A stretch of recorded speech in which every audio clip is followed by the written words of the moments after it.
Hello दोस्तों, स्वागत है आप लोग के अपने यूट्यूब चैनल स्टडी पॉइंट 11 में। दोस्तों आज है 1 जनवरी। तो हमारे पूरे यूट्यूब परिवार स्टडी पॉइंट 11 की तरफ से दोस्तों आप सभी को और आपके घर वालों को हैप्पी न्यू ईयर, नया साल मुबारक हो दोस्तों। और इस नए साल में एक नया एग्ज़ाम आपके सामने है। आज से 10 दिन बाद आपका पेपर शुरू होने वाला है। तो आप लोग ज़्यादा पार्टी वार्टी के चक्कर में ना पड़ें और ये 10 जनवरी से जो पेपर शुरू हो रहा है इसके चक्कर में ज़्यादा पढ़ना है, ठीक है।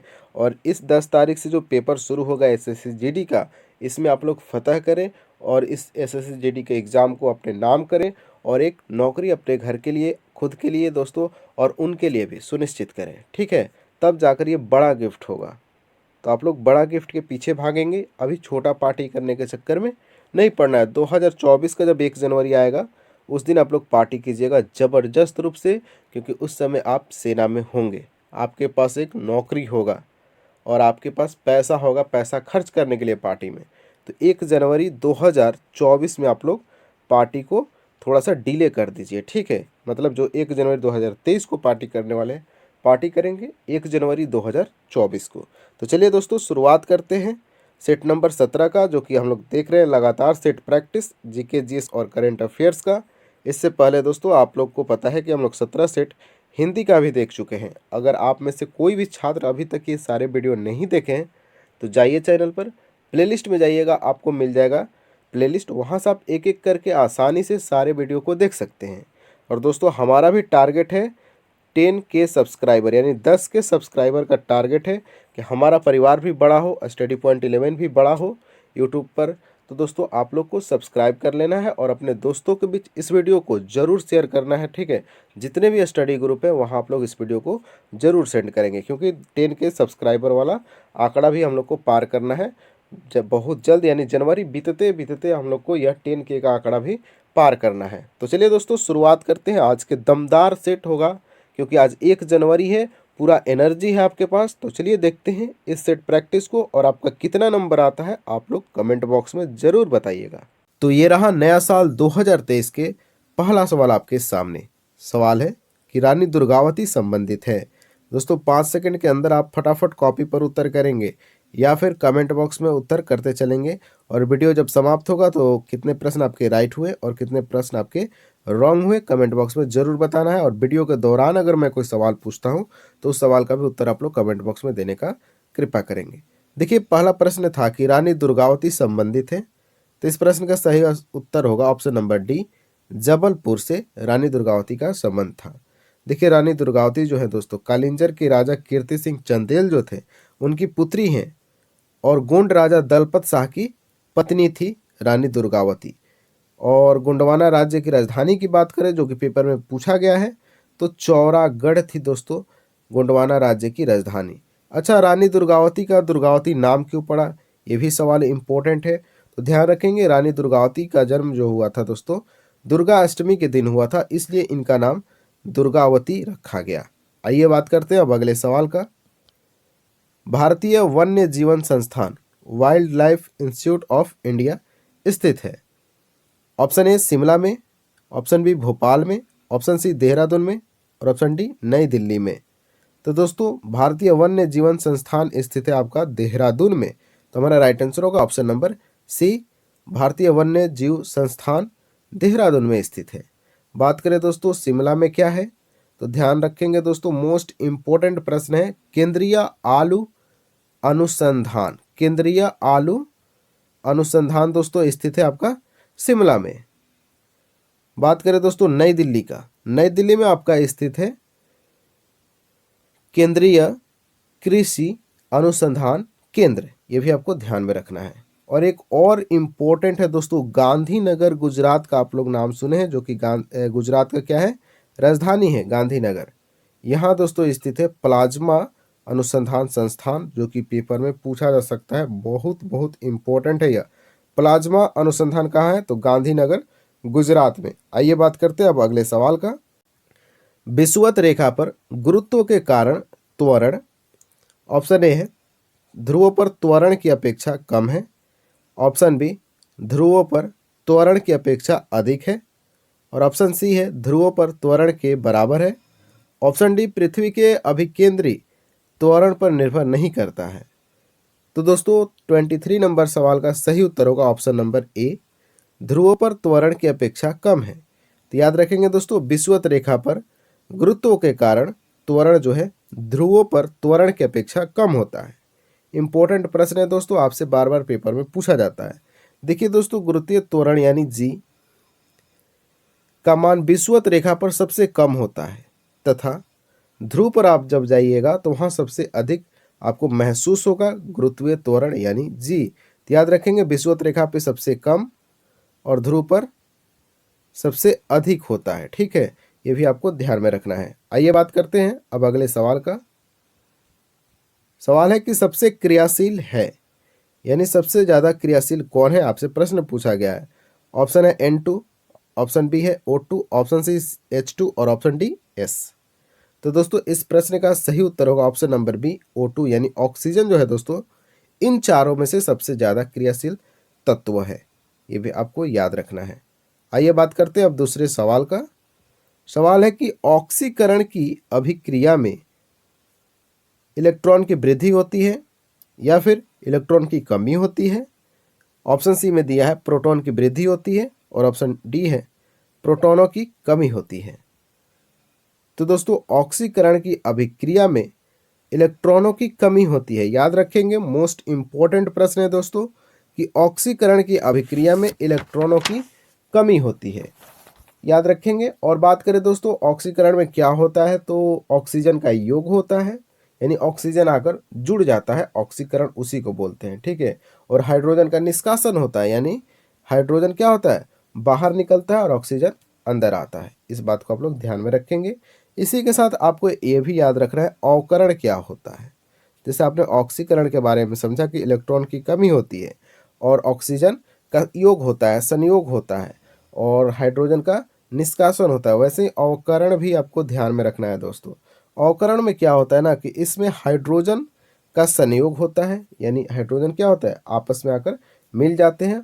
और अवकरण में दोस्तों, अवकरण में ऑक्सीजन जो है बाहर की तरफ निकल जाता है। यह आपको अंतर याद रखना है, यह सवाल पूछा जाता है आपके पेपर में। आइए बात करते हैं अब अगले सवाल का। सवाल है आपका कि रेडॉन क्या है। रेडॉन क्या है? ऑप्शन ए है धातु, ऑप्शन बी अक्रिय गैस, ऑप्शन सी एक प्रकार का खनिज, इनमें से कोई नहीं। तो दोस्तों रेडॉन जो है एक प्रकार का अक्रिय गैस है। क्या है दोस्तों? अक्रिय गैस है रेडॉन। इस बात को आप लोग याद रखेंगे और आपको याद भी होगा यह प्रश्न। देखिए दोस्तों, अक्रिय गैस कब उत्पन्न होता है, तो ध्यान रखेंगे भूकंप के समय। जब भूकंप आता है दोस्तों तो उस समय अक्रिय गैस उत्पन्न होता है जिसका नाम है रेडॉन। अक्रिय गैसों की संख्या की बात करें दोस्तों तो कुल 6 है। Helium, neon, argon, krypton, xenon और रेडॉन। ये आपको याद रखना है इन 6 का नाम, मोस्ट इंपॉर्टेंट है दोस्तों। तो देखिए रेडॉन जो है दोस्तों एक रेडियो सक्रिय तत्व है, ये भी आपको याद रखना है। रेडॉन जो है एक रेडियो सक्रिय तत्व है। आइए बात करते हैं अब अगले सवाल का। आलू में वानस्पतिक उत्पादन किस भाग द्वारा होता है? ऑप्शन ए है जड़ द्वारा, ऑप्शन बी पत्ती द्वारा, ऑप्शन सी बीज द्वारा या फिर तने के द्वारा। तो देखिए दोस्तों यह प्रश्न तो मोस्ट इंपॉर्टेंट है, आपके किसी भी पेपर में यह प्रश्न बन जाता है। तो ध्यान रखेंगे दोस्तों, आलू में वानस्पतिक उत्पादन तने द्वारा होता है। हम लोग आलू का क्या खाते हैं, तो तना खाते हैं। ये भी आपको याद रखना है दोस्तों, मोस्ट इंपॉर्टेंट प्रश्न है आपके पेपर के लिए। तो हमारा सही उत्तर होगा ऑप्शन नंबर डी। आइए बात करते हैं अब अगले सवाल का। भारतीय संविधान में अल्पसंख्यकों को मान्यता किस आधार पर दी गई है? ऑप्शन ए है धर्म, ऑप्शन बी जाति, ऑप्शन सी रंग और ऑप्शन डी है कुल जनसंख्या के साथ उस वर्ग की जनसंख्या का अनुपात निकालकर। तो दोस्तों 28 का हमारा सही उत्तर होगा ऑप्शन नंबर डी, कुल जनसंख्या के साथ उस वर्ग की जनसंख्या का अनुपात निकालकर भारतीय संविधान में अल्पसंख्यकों को मान्यता दी गई है। तो हमारा right answer option number D हो जाएगा। कुछ आइए इंपॉर्टेंट फैक्ट जानते हैं, यहाँ से अनुच्छेद आपसे पूछे जा सकते हैं। तो देखिए दोस्तों, अब भारतीय संविधान का अनुच्छेद 350 का ख में जब आप देखिएगा तो उसमें लिखा गया कि भाषाई अल्पसंख्यक वर्गों के लिए विशेष अधिकार के संबंध में प्रावधान है। बात करें अनुच्छेद 29 जो कि मौलिक अधिकार के अंतर्गत आता है, इसमें बोला गया है कि अल्पसंख्यकों वर्गों के हितों का संरक्षण से संबंधित 29 अनुच्छेद हैं। बात करें अनुच्छेद 30, इसमें बताया गया कि शिक्षा संस्थाओं की स्थापना और प्रशासन करने का अल्पसंख्यक वर्गों का अधिकार से संबंधित है, अनुच्छेद नंबर 30। तो ये सारे फैक्ट आपको याद रखना है, अनुच्छेद हिसाब से प्रश्न पूछे जाएंगे पेपर में। अगला सवाल है, नीति आयोग के उपाध्यक्ष को भारत सरकार के सरकारी वरीयता क्रम में महत्व का दर्जा दिया गया है। तो दोस्तों इस प्रश्न का सही उत्तर होगा ऑप्शन नंबर ए, भारत सरकार के कैबिनेट मंत्री के समान। तो प्रश्न पूछा गया था कि नीति सम्मान के जो उपाध्यक्ष हैं उनको भारत सरकार के सरकारी वरीयता क्रम में महत्व का दर्जा दिया गया है। तो याद रखेंगे भारत सरकार के कैबिनेट मंत्री के समान उनको वरीयता दी गई है, जो भी उपाध्यक्ष होंगे नीति आयोग के।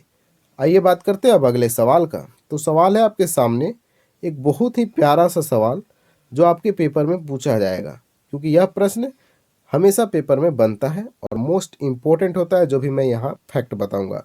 और दोस्तों हमारा टारगेट है 10 के सब्सक्राइबर, यानी कि आपका स्टडी पॉइंट 11 चैनल 10 के सब्सक्राइबर वाला बन जाए।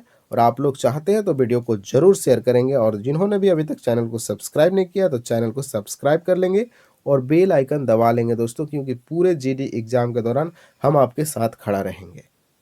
तो चलिए देखते हैं इस प्रश्न का सही उत्तर क्या होगा।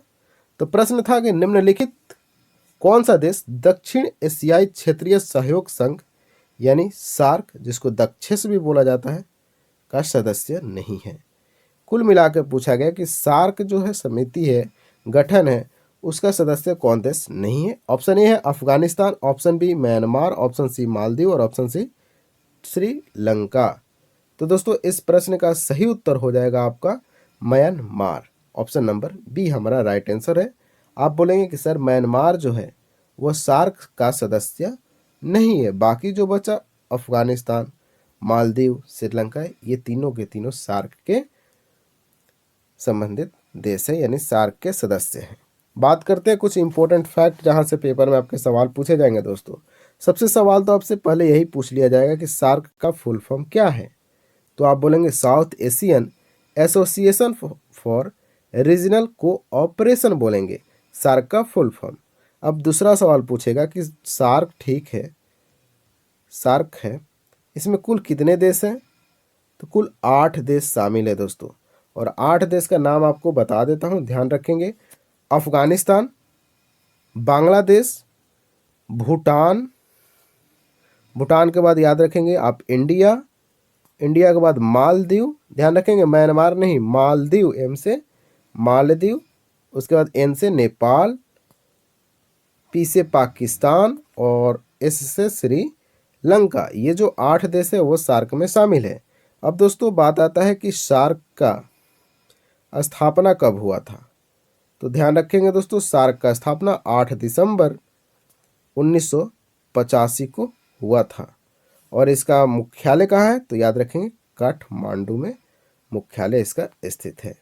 और इसका अंतिम देश कौन था दोस्तों, यानी 8वां सदस्य कौन था, तो अफगानिस्तान, जो कि 2007 में सार्क में शामिल हुआ था अफगानिस्तान। ये भी आपको ध्यान में रखना है। तो ये था कुछ इंपॉर्टेंट फैक्ट जो कि आपके पेपर में डायरेक्ट पूछे जाते हैं। तो इन सारे फैक्ट को आप कॉपी में नोट कर लेंगे, या फिर याद है तो बहुत अच्छी बात है। चलिए बात करते हैं अब अगले सवाल का। सवाल है आपके सामने कि गांधी जी ने व्यक्तिगत सत्याग्रह आंदोलन कब शुरू किया था। ऑप्शन ए है 1940 में, ऑप्शन बी 1942 में, ऑप्शन सी 1945 और ऑप्शन डी 1946 में। तो गांधी जी से सवाल तो आपके पेपर में रहते ही रहते हैं। तो गांधी युग आपको पढ़ के जाना है, या फिर सेट प्रैक्टिस में मैंने जितने गांधी जी के बारे में बताया है वहाँ से ज़्यादा प्रश्न पूछे जाते हैं। तो ध्यान रखेंगे, उसको आप लोग कॉपी पे नोट करते चलेंगे। तो इस प्रश्न का दोस्तों सही उत्तर हो जाएगा आपका 31 का ऑप्शन नंबर ए 1940 में। तो गांधी जी ने व्यक्तिगत सत्याग्रह आंदोलन शुरू किया था 1940 में।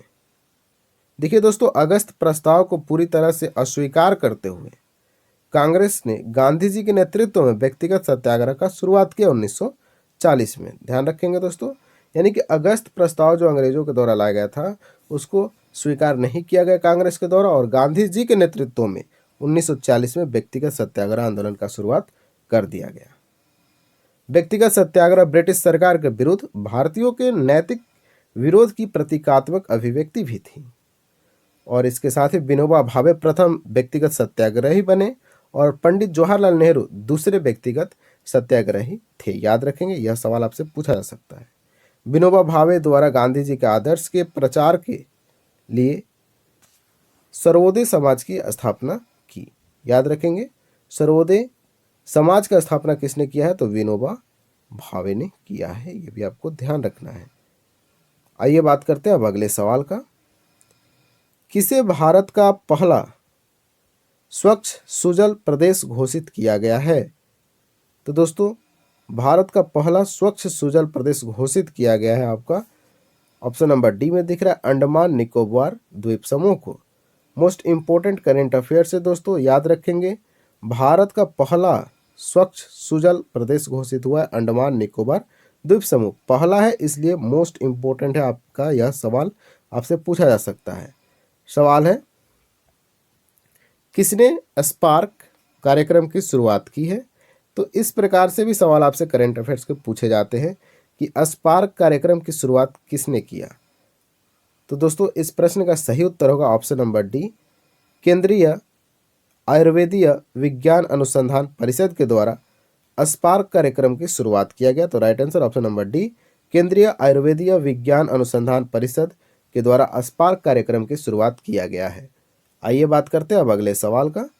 सवाल है आपके सामने, कौन नई पुस्तक द हीरो ऑफ टाइगर हिल के लेखक है? द हीरो ऑफ टाइगर हिल किसके द्वारा लिखी गई पुस्तक है? ऑप्शन ए है रवीश कुमार, ऑप्शन बी श्वेता सिंह, और ऑप्शन सी है मेजर योगेंद्र सिंह यादव, और ऑप्शन डी है राहुल कमल। तो दोस्तों, द हीरो ऑफ टाइगर हिल के लेखक है मेजर योगेंद्र सिंह यादव। याद रखेंगे, मेजर योगेंद्र सिंह यादव के द्वारा लिखा गया है द हीरो ऑफ टाइगर हिल। आइए बात करते हैं अगले सवाल का। खबरों में रही रोहिणी RS 200 किससे संबंधित है? एक उपग्रह है या फिर मार्स रोवर है? ऑप्शन सी में दिया है साउंडिंग रॉकेट, और ऑप्शन डी में दिया है इलेक्ट्रिक कार। तो दोस्तों, रोहिणी RH 200 संबंधित है दोस्तों option number C, sounding rocket के रूप में। तो रोहिणी RH 200 क्या है? साउंडिंग रॉकेट है। याद रखेंगे, मोस्ट इंपॉर्टेंट है क्योंकि यहाँ से सवाल आपसे पूछे जाते हैं। ठीक है दोस्तों, अंतरिक्ष से करंट अफेयर्स का सवाल पूछा जाता है। आइए बात करते हैं अगले सवाल का। प्रधानमंत्री नरेंद्र मोदी ने कहाँ पर दुनिया के पहले CNG टर्मिनल का शिलान्यास किया है? ऑप्शन ए है Bhavnagar, option B Raipur, option C Chandigarh, और ऑप्शन डी कोटा। तो दोस्तों, CNG का स्थापना किया गया है भावनगर, जो कि गुजरात में है। याद रखेंगे, तो CNG टर्मिनल का शिलान्यास नरेंद्र मोदी जी के द्वारा किया गया है। कहाँ? तो भावनगर, गुजरात में। अब गुजरात की बात आई है दोस्तों, तो गुजरात के मुख्यमंत्री कौन है? तो भूपेंद्र भाई पटेल हैं। और गवर्नर की बात करें तो आचार्य देवव्रत हैं यहाँ के गवर्नर, ये भी याद रखना है। अभी हाल ही में यहाँ चुनाव भी समाप्त हुआ, ये भी आपको याद रखना है, और बीजेपी पार्टी वहाँ जीत हासिल की है। अगला सवाल है कि असहयोग आंदोलन शुरू करने के समय भारत का वायसराय कौन था?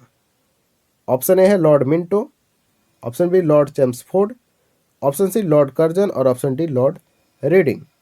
तो दोस्तों, ऐसे प्रश्न को सॉल्व करने के लिए इन सब का कार्यकाल आपको याद रहेगा, तब जाकर आप ऐसे सवाल का उत्तर आसानी से दे पाएंगे। देखिए, आप लोग को पता है कि असहयोग आंदोलन कब हुआ था? तो 4 सितंबर 1920 को हुआ था असहयोग आंदोलन। और उस समय किसका शासनकाल चल रहा था? तो ऑप्शन नंबर बी में जो दिख रहा है, लॉर्ड चेम्सफोर्ड का उस समय शासनकाल चल रहा था। अब बात करें दोस्तों, लॉर्ड चेम्सफोर्ड का शासनकाल के दौरान क्या क्या घटना घटी? मोस्ट इंपॉर्टेंट घटना है दोस्तों जालियांवाला बाग हत्याकांड। उससे पहले मैं बता देता हूँ लॉर्ड चेम्सफोर्ड का कार्यकाल क्या था। तो 1916 से शुरू किया और 1921 तक चला इसका कार्यकाल। और इस बीच 1919 में आप लोग को पता है कि जालियांवाला बाग हत्याकांड हुआ, और उस समय लॉर्ड चेम्सफोर्ड ही गवर्नर था, वायसराय था। रॉलेट एक्ट भी आया था उसी समय, लॉर्ड चेम्सफोर्ड के शासन के दौरान, और असहयोग आंदोलन भी होता लॉर्ड चेम्सफोर्ड के शासनकाल के दौरान। बात करें लॉर्ड मिंटो, ये भी इम्पोर्टेंट है दोस्तों, इससे भी सवाल पूछा जाता है। तो इसका कार्यकाल था 1807 से लेकर 1813 तक, और इसके बीच क्या हुआ ये आपको मैं बता देता हूँ। देखिए, जो अमृतसर का संधि हुआ था किसके बीच हुआ था, यह सवाल पूछा जाता है कि अमृतसर का संधि किसके बीच हुआ था। तो याद रखेंगे, अंग्रेज और जो वहाँ के राजा थे दोस्तों रणजीत सिंह के बीच हुआ था अमृतसर का संधि 1809 में। ये भी आपको ध्यान में रखना है। और बात करते हैं दोस्तों लॉर्ड रीडिंग के बारे में। लॉर्ड रीडिंग का शासनकाल क्या था दोस्तों, तो 1921 से लेकर 1926 तक, और इसके शासनकाल के दौरान कुछ महत्वपूर्ण घटना घटी। मोस्ट इम्पोर्टेंट चौरा चौरी घटना। चौरा चौरी घटना कब हुआ था, तो 1922 में हुआ था दोस्तों चौरा चौरी घटना, और उस समय कौन वायसराय था, तो लॉर्ड रीडिंग था। और इसी के शासनकाल में 1923 को दोस्तों स्वराज पार्टी का स्थापना भी हुआ।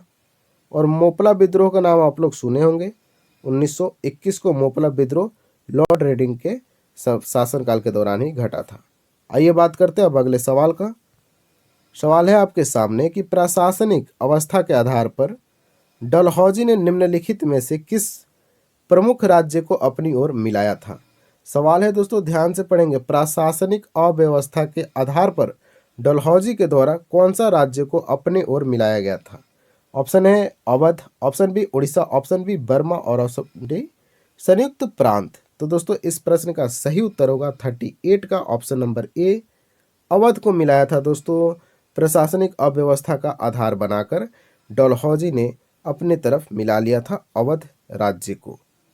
देखिए दोस्तों, उस समय वाजिद अली शाह जो था अवध का नवाब था, और डलहौजी द्वारा उस समय हड़प नीति को चलाया गया था, यानी राज्य हड़प नीति को चलाया गया था। किसके द्वारा, डलहौजी के द्वारा। यह सवाल भी आपसे पेपर में पूछा जाता है। आगे बात करते हैं कुछ और इम्पोर्टेंट पॉइंट का।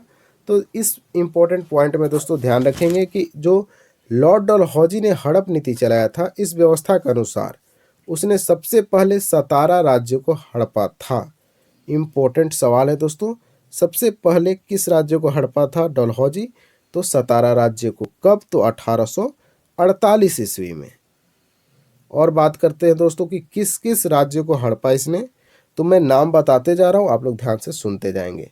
नागपुर, झांसी, बघाट, जैतपुर, संबलपुर, उदयपुर, इन राज्यों को डलहौजी ने हड़प नीति के तहत अपने राज्यों में मिलाया था। इस बात को आप लोग याद रखेंगे।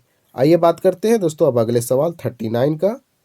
सवाल है आपके सामने कि IMF यानी इंटरनेशनल मॉनेटरी फंड, हिंदी में बोलते हैं हम लोग अंतर्राष्ट्रीय मुद्रा कोष, की स्थापना कब हुई थी।